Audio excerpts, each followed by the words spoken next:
Hamıya salam. Bugün Python proqramlaşdırma dilində sözlüklər haqqında, yəni lüğətlər haqqında məlumat verəcəm. Lüğətlər iki elementdən, əsas elementdən ibarət olur. Bunlar açar söz və həmin açar sözə uyğun olan qiymətdir, yəni dəyərdir. Burada mahiyyət ondan ibarətdir ki, istifadəçi hər hansı bir açar sözü daxil edərək həmin açar sözü deyil, həmin açar sözə uyğun olan müəyyən bir qiyməti ekranda əks etdirmiş olsun. Bu nə zaman bizə lazım olur? Məsələn, tərcümə lüğətləri tərtib edirik biz.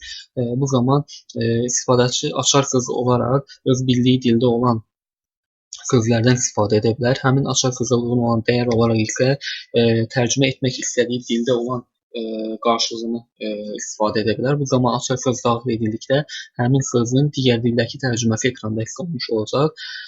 Sözlükləri, yəni lüğətləri yaratmaq üçün böyük mötərizələrdən istifadə edilir.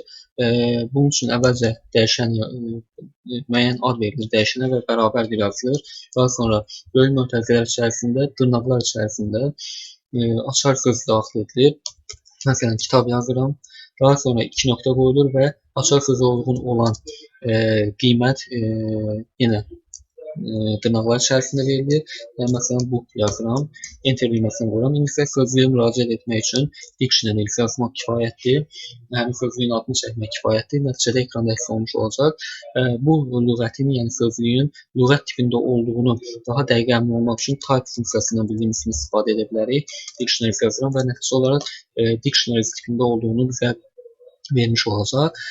Baxmayaraq ki, burada biz sözlükdə iki element görürük. Əslində bunun uzunluğu 1-ə bərabərdir. Yəni bir elementdən ibarətdir. Bunu daha uyğun görmək üçün məsələn yazıram dictionary, yəni onun uzunluğunu yoxlaya bilərəm. 1 nəticəsini vermiş oldu. Yəni burada əsas vahid açar sözdür. İndi isə bura ixtiyari sayda açar sözlər daxil etmək olar. Bunun üçün vergüldən istifadə edilir. Daha sonra dırnaqlar içərisində yeni açar söz daxil edilir. Məsələn, daxil edirəm 2 nöqtə və ona uyğun olan qiymət ekranda əks olunur. Birini də əlavə edək. Məsələn, dəftər əlavə edirəm. Notebook. Bu qaydada ekranda əks oluna bilər. Sözlüyün adını çəkək və ekranda əks etdirmiş olar. Sözlüyə müraciət etmək, bildiyimiz kimi sözlüyə müraciət etmək üçün onun adını da çəkmək olar və ya onun hər hansı bir açarına da müraciət edə bilərik. Məsələn, açara müraciət etmək üçün düz mötərizələrdən istifadə edilir. Bunun üçün sözlüyün adı çəkilir, daha sonra düz mötərizələr içərisində, dırnaqlar içərisində açar sözün adı daxil edilir. Məsələn, açar söz olaraq daxil edə bilərəm, məsələn, kitab. Həmin nəticəni ekranda görmüş olacağam. Əgər həmin açar söz yoxdursa, lüğətdə tapılmazsa, onda bu proqram bizə səhv verəcək. Gördüyünüz kimi səhv verir ki, bu açar söz yoxdur. Və ya belə ola bilər ki, sözlükdə hər hansı bir, məsələn, kitab açar sözünü dəyişmək istəyirəm. Yəni ona uyğun olan qiyməti dəyişmək istəyirəm. Bunun üçün məsələn buraya yazıram e-book. Artıq sözlüyə müraciət etsəm, kitab olaraq book deyil, elektron book, e-book sözlüyü görəcəm. Yəni sözlüyün elementini, lüğətin elementini dəyişmiş oldum. Bundan başqa, məsələn, tutaq ki, yuxarıda gördüyünüz proqram əslində əldə oxunaqlı deyil. Yəni bu sətr uzandıqca bunun oxunaqlığı itir, proqramın oxunaqlığı itir. Buna görə də oxunaqlığı artırmaq üçün daha yaxşı yazılma üsullarından istifadə etmək lazımdır. Bunun üçün proqramı belə yazaq. Hər vergüldən sonra enter düyməsini basaraq, vuraraq daha oxunaqlı bir proqram yazmaq mümkündür. Amma nəticə yenə eyni olacaq. Yəni bir sətirdə ekrana çıxacaq. Bunu da qarşısını almaq olar. Məsələn, burada yaza bilərəm ki, for i in dictionary lüğətdə olan hər bir i açar sözü üçün print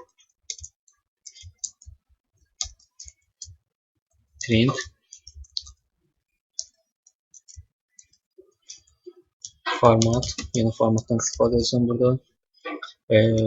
i-dən istifadə edəsin və dictionary-sinin i açar sözünə uyğun olan qiymətindən istifadə edəsin. Proqramı yadda saxlayaq. Gördüyünüz kimi nəticəni ekrana verdi və hər açar söz və ona uyğun olan qiymətdən sonra yeni sətrə keçir və ikinci bir açar söz və qiyməti ekranda əks etdirdi. Əslində bu da oxunaqlı deyil. Daha oxunaqlı etmək üçün biz burada böyük mötərizələr içərisində baytların sayını göstərə bilərik. Məsələn, 8 bayt birincidə, yenə 8 baytda ikincidə görmək istəyirəm. Bu zaman gördüyünüz kimi onlar arasında çox böyük fərq var. Bu açar sözlər və digər ona uyğun olan qiymətlər düz xətt boyunca yerləşmiş oldu. Bu oxunaqlığı daha da artırmış olur. Bundan başqa lüğətlərin başqa müxtəlif cür istifadə etmək olar. Məsələn, tutaq ki, istifadə edilən bir söz var.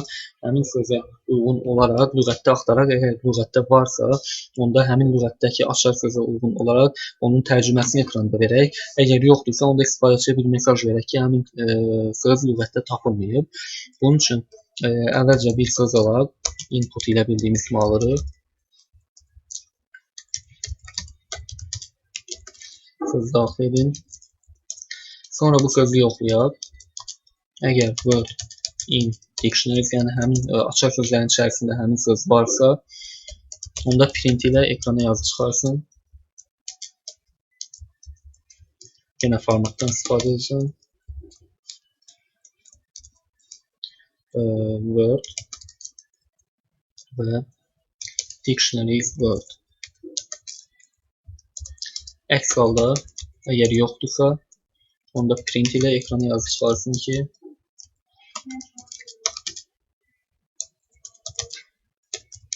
word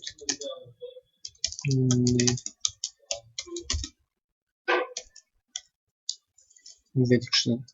Proqramı işə salaq. Tutaq ki, ev sözünü daxil edirəm. Lüğətdə olduğuna görə onun tərcüməsini və özünü və tərcüməsini ekrana çıxardı. Yenidən işə salaq. Məsələn, hər hansı bir hərf daxil edirəm, olmadığı barədə mesaj ekrana çıxarmış oldu. Gördüyünüz kimi hər dəfə proqramdan çıxıb yenidən proqramı işə salırıq. Bunun da qarşısını almaq olar. Bunun üçün bura yazıram while true və bunların hamısını bir tab qədər sağa çəkmək kifayətdir. Proqramı işə salaq. Yenə ev daxil edirəm, kitab daxil edirəm. Yəni proqramdan çıxmadan bir neçə sözü daxil etmək kifayətdir. Lakin bu zamanda proqramdan indi çıxa bilmirəm. Çıxmaq üçün X yuxarıdan proqramdan çıxmalıyam düyməsini vurmaqla. Bunun da qarşısını almaq olar. Bunun üçün burada həm daxil edilən sözü yoxlaya bilərik. Yəni əgər word eyniliklə bərabərdir Q hərfinə bərabər olarsa, onda exit ilə proqramdan çıxa bilərik. Onda bunu elif eləməliyik, çünki 2 dənə şərt olmaz. O zaman elifdən istifadə etməliyik. Məsələn, kitab, dəftər daxil edirəm belə, ev daxil edirəm. Və indi proqramdan çıxıram, Q düyməsinə vururam. Gördüyünüz kimi proqramdan çıxmaq belə olduqca rahatdır. Bundan başqa bildiyimiz kimi biz bugünə qədər lüğətlər, siyahılar, xarakter topları, saylar da tanış olduq. Saylar ilə tanış olduq. Bunlardan saylar və xarakter topları dəyişilə bilməyən kəmiyyətlərdir. Çünki onları dəyişdikdə onların qiyməti dəyişmiş olur. Lakin lüğətlər və indi öyrəndiyimiz lüğətlər və siyahılar dəyişmək qabiliyyətinə malikdir. Bunu deməkdə məqsədim nədir? Belə ki, açar sözlər dəyişilə bilməyən kəmiyyətlərdən olmalıdır. Açar sözə uyğun olan qiymət isə ixtiyari ola bilər. Məsələn, biz açar sözü lüğət və siyahı olaraq daxil edə bilmərik, çünki onlar dəyişilə bilən kəmiyyətlərdir. Bunun üçün saylardan müxtəlif digər tiplərdən istifadə etməliyik. Bundan başqa sözlük, yəni açar sözə uyğun olan qiymət siyahı və eyni zamanda özü də lüğət ola bilər. Məsələn, belə bir daxil edək. Açar söz daxil edirəm. Məsələn, nə daxil edək? Bakı daxil edirəm. 2 nöqtə qoyuram və ona uyğun olan qiymət olaraq müəyyən bir siyahı götürürəm. Məsələn, daxil edirəm Azərbaycan. Belə bir siyahı daxil edirəm. İndi isə həmin sözü ekrana çıxarıram. Gördüyünüz kimi həmin açar sözə uyğun olan nəticə bir siyahıdır. Həmin açar sözə uyğun olan qiyməti ekrana çıxaraq. Gördüyünüz kimi siyahı ekrana çıxmış oldu. Bundan başqa bunu belə də istifadə edə bilərik. Məsələn, 0-cı indeksi ekranda görmək istəyirəm. Azərbaycandır.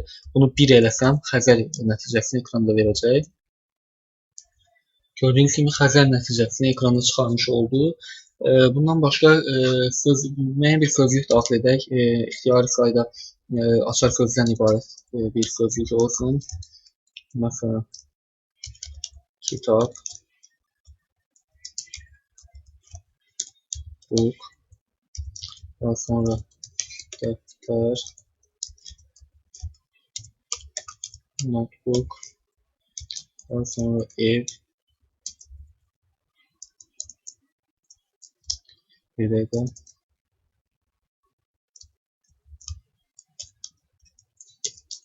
Belə bir sözlük daxil edelim. İndi isə sözlüyü ekrana çıxaraq. Gördüyünüz kimi biz kitab açar sözünü birinci daxil eləmişik. Lakin burada biz kitab nəticəsini ikinci görürük və ev nəticəsini ev açar sözünü birinci görmüş oluruq. Bu deməkdir ki, sözlükdə, yəni lüğətdə yer anlayışı yoxdur. Yəni yer ixtiyar sayda ola bilər. Yəni biz açar sözlərin yerini müəyyən edə bilmərik. Yəni yerinə görə tapa bilmərik. Məsələn, yerinə görə tapmaq bildiyimiz üçün düz mötərizə içərisində rəqəm indeksi yazmaqla tapmaq olur. Məsələn, sıfırıncı indeksi yazsam, proqram bizə səhv verəcək, çünki sözlükdə, lüğətdə yer anlayışı mövcud deyil. İndi isə sadə bir proqram yazaq. Tutaq ki, adlar verilir, müəyyən bir adlar verilir və həmin adlar siyahı şəklində verilir. Həmin siyahının adlarından və həmin ad açar sözünə uyğun olaraq ondan ibarət olan bir lüğət, yəni siyahı sözlük yaratmaq lazımdır. Bunun üçün belə bir proqram açaq. Əvvəlcə yeni bir proqram açaq. Əvvəlcə siyahını tərtib edək. Məsələn, names yazıram.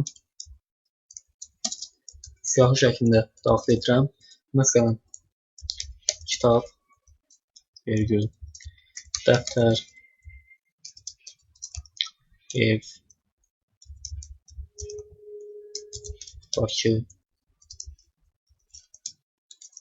Azərbaycan. Belə bir siyahı tərtib elədim. İndi isə bunu necə eləyə bilərik? Sözlük yaratmaq üçün tutaq ki, əvvəlcə adını veririk. Daha sonra böyük mötərizələr içərisində daxil edə bilərik. Əvvəlcə for döngüsü, yəni for yaratmaq lazımdır. For in names, yəni adlar siyahısında olan i'lər üçün dictionaries bərabərdir. Düz mötərizələr içərisində i, 2 nöqtə, yəni i burada açar sözüdür. Yəni bu siyahıda olan hər bir söz açar sözü olacaq. Daha sonra len i, həmin sözlərin uzunluğu, yəni. Və sonra yaza bilərik for yazmışıq yuxarıda, ona görə for yazmaya ehtiyac yoxdur. Proqramı işə salaq.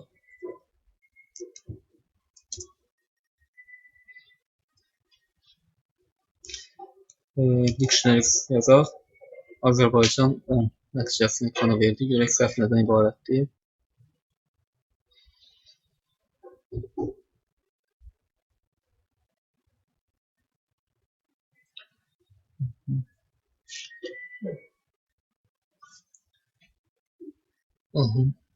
Burada düz mötərizə içərisində i-ni yazmalıyıq biz. Və bu qaydada olmalıydı proqramımız. Şəfələr. Is not defined. Deyir, lüğət deyir, müəyyən olunmamışdır. Əvvəlcə burada lüğəti müəyyən edək. Yəni lüğət bərabər boş bir lüğət olsun. Dictionaries adını proqram tapa bilmir. Dictionaries yazsaq görərik ki, həmin sırada sözlər və həmin sözlərə uyğun olan sözlərin uzunluğu ekranda çıxmış oldu. Bugünlük bu qədər. Lüğətlər haqqında bildiyim qədər məlumat verdim. Növbəti videoda lüğətlərin metodları, yəni sözlüklərin metodları, hansı metodlardan istifadə edildiyi haqqında məlumat verəcəm. İzləməyi unutmayın. Sağ olun.